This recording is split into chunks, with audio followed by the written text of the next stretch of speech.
Hi everyone, my name is Tarik. I work at Agoda, and I'm here to talk to you about Asia and what's happening in travel landscape. I think this presentation comes a good coincidence after the last presentation from Hot Stats, talking about high ADR and big spenders or big customers that spend a lot. I think a good shortcut to high ADR is what I'm saying, what I will be sharing next. So first, there'll be two sections here. First, I will talk to you about the Asia market to EU at a macro level, what happened there, what are the trends. And then I will be spending some time talking about the Asian customer. What's unique about the Asian customer after COVID? And I'll be sharing a cheat sheet about what you can do to attract the Asian customer. So a quick read into the Asian market post-COVID. So what's happening in COVID? Unfortunately, COVID started in Asia. So we were the first to get into COVID in Asia. And unfortunately, again, COVID, we were the last to get out of Asia. So if you look at EU or US or other places, life went back to normal after 1 year, 1 year and a half. But in Asia, even today, there are still some countries, some places where life is not really 100% back to normal. But fortunately, what happened in Asia is the moment we were out of COVID, we were the fastest growing segment globally. And that's what you see here. So, yeah, it's fine. So what you see here, the orange line is the growth of, or the volume of travel, online travel, accommodation only. I'll come to flight later, recovery versus COVID. So by mid-2022, Asia overall, not in every country, is back to pre-COVID level. But you see the jump after the steep line. The growth is even higher than the recovery that we've seen in EU. If you talk about absolute numbers, this is data about the global outbound departure by customer segment. Not surprised, EU comes first, mostly driven by the travel of the customers intra-EU. This is data about the customers traveling outside their home country, right? So outbound. This is not about domestic.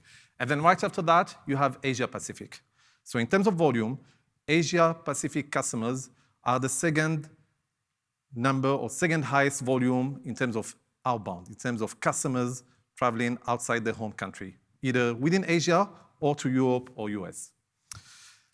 And not only in terms of volume, also in terms of growth. These numbers show also the growth in percentage between what we expect in 2025 versus 2023. And as you can see, the growth in Asia from, again, number of customers traveling from Asia outside their home country is at 88%. As compared to all other customer segments, it's by far the highest. This is, again, just to emphasize on the message, and we'll come to that later, is when you look at the future, if you're planning for your next 2 to 3 years, many customer segments, if you look at just high level globally, if you look at EU, if you look at US specifically, it's overall flat. The growth year over year in the travel segment overall in the low single digit.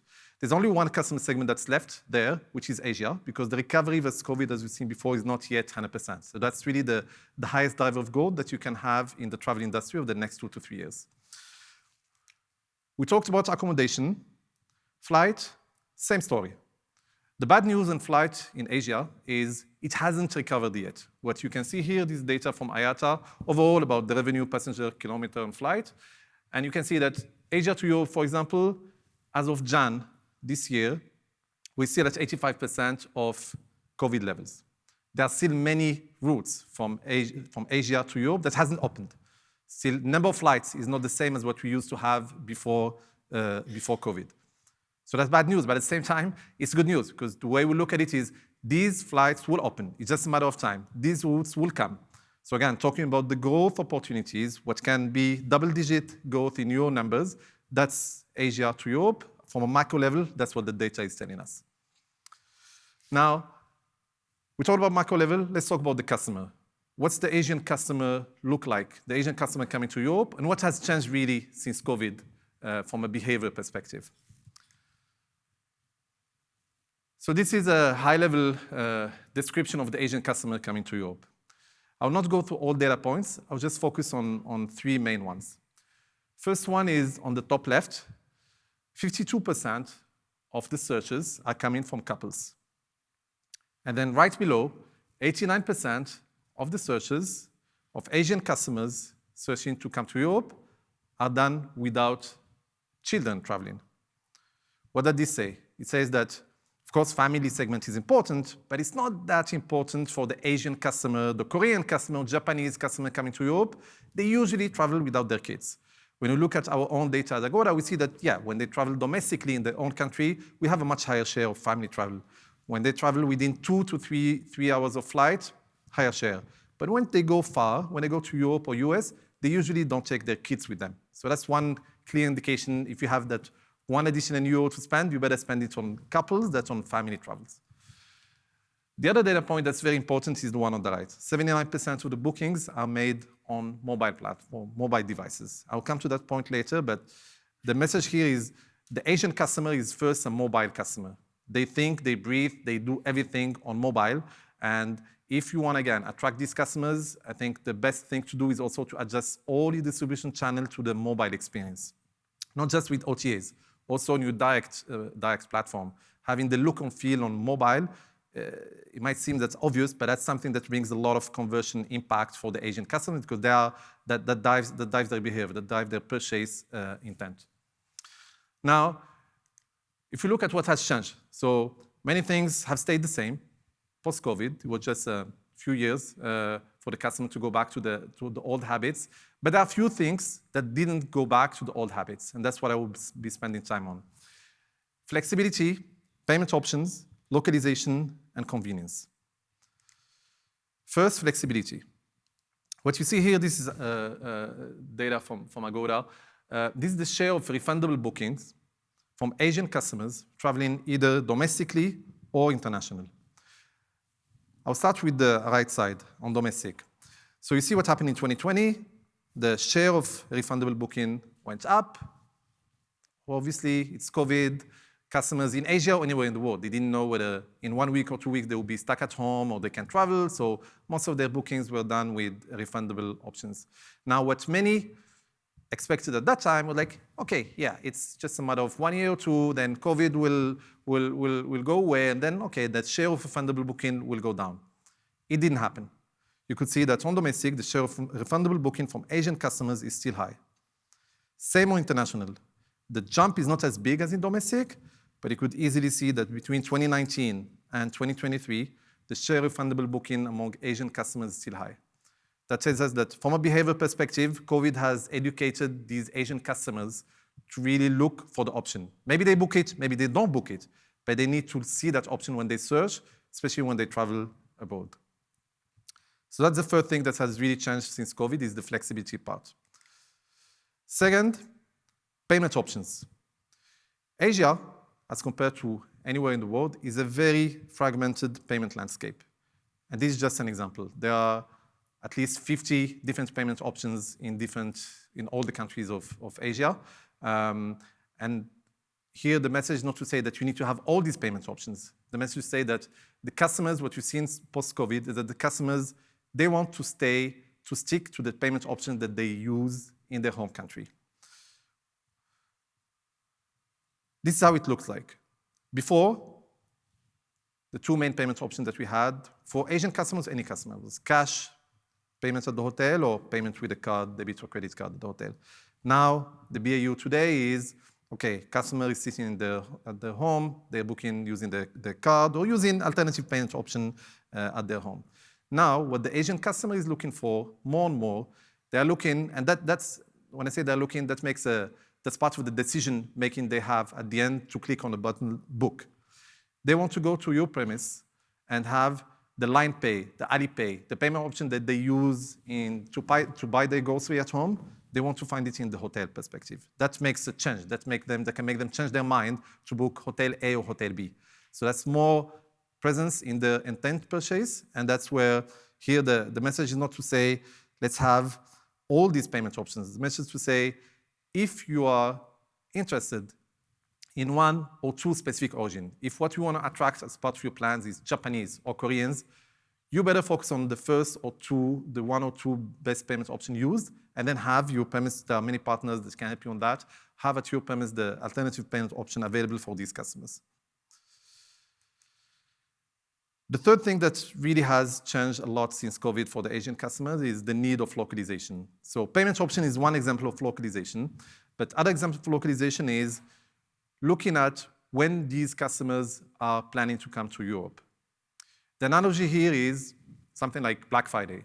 Black Friday for Europe or US or other places of the Western world, it's a time where customers, they have that impulse purchase to buy online, e-commerce or booking, and then there are campaigns that happen on OTAs and other places.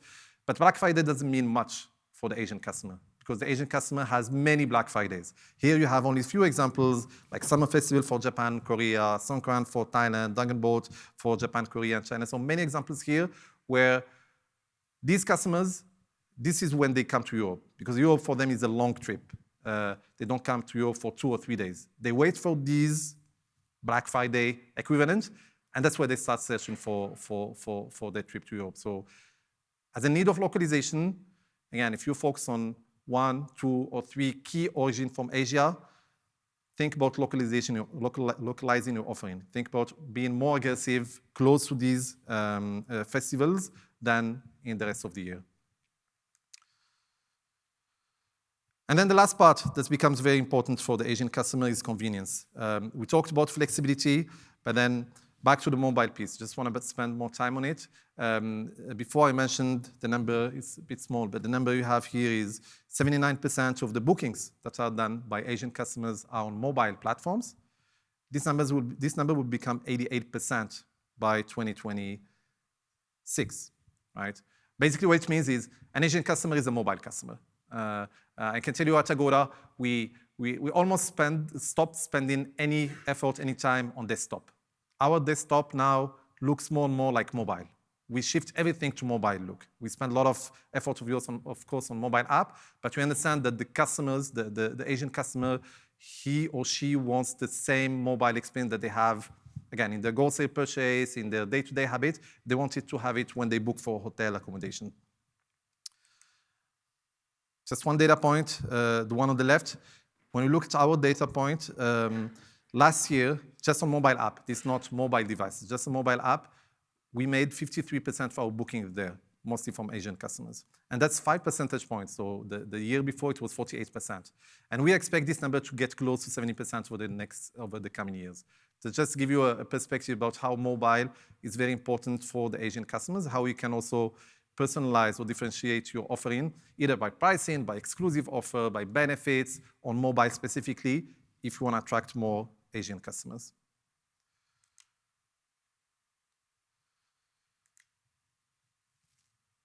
And then in convenience, one important trend that we've seen recently since COVID is what we call the connected trip. So it started with e-commerce, and then it moved to the OTA industry. What it means is that customer who's booking a hotel, now they want to book everything for the trip in one place. So they want to book a hotel, they want to book a flight, they want to book their transportation, they want to book their activity, they want to book everything. This is just one example. Let's say a Korean customer planning to come to Munich in 2 weeks. They will come to Agoda or any other OTA, they will look, okay, I'll book my flight and my hotel.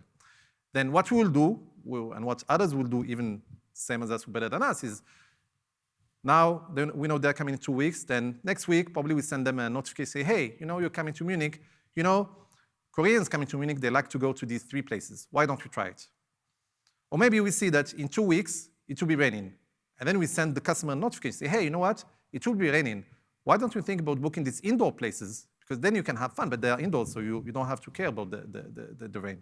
So this is just an example of how the connected trip becomes also very important to attract and make that customer very loyal. And this is something also you can think about for your direct platform, because that customer coming to your hotel, they don't know Europe as much as the European customers. They need guidance, and they want to get the guidance from the same place. They booked the flight. That guidance they booked the hotel, and that guidance it's not just about what they can do at the hotel specifically, but what they can do around. Then just to summarize, slides that on here, but just to summarize. So to recap, there are a few points why the Asia business is very important. First one, the growth. As I mentioned before, in terms of volume, in terms of growth, 88% growth over the next 2 years. So if you or your finance team are looking at your plan, your P&L plan for the next 2 to 3 years, the main customer segment that's growing the most is Asia. Second, why the Asian customers matter.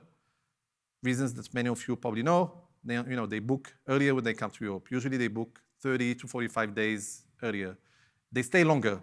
They paid an expensive flight, so usually they stay longer. And they spend more, right? So in a place like Munich or in other big cities where the good problem that many hoteliers have is high occupancy. So occupancy is not really a problem. So what you want to do is to increase the ADR from every booking you get. And that's what Asian customers can give you. So it's the same booking as a European customer, but higher ADR. The cheat sheet to attract the Asian customer, more flexibility. They need to see the refundable booking. Maybe they will not use it, but they need to see it when they are searching for it. That becomes something that's part of their purchase behavior. The payment options, the main ones, if you have them on your premise, that will create a big differentiation for that Korean or Singaporean customer. And finally, mobile. It's just a mobile customer. The Asian customer doesn't look at desktop at all. So if you have a very strong mobile offering on your direct website or other channels, you increase your chances to attract the Asian customer.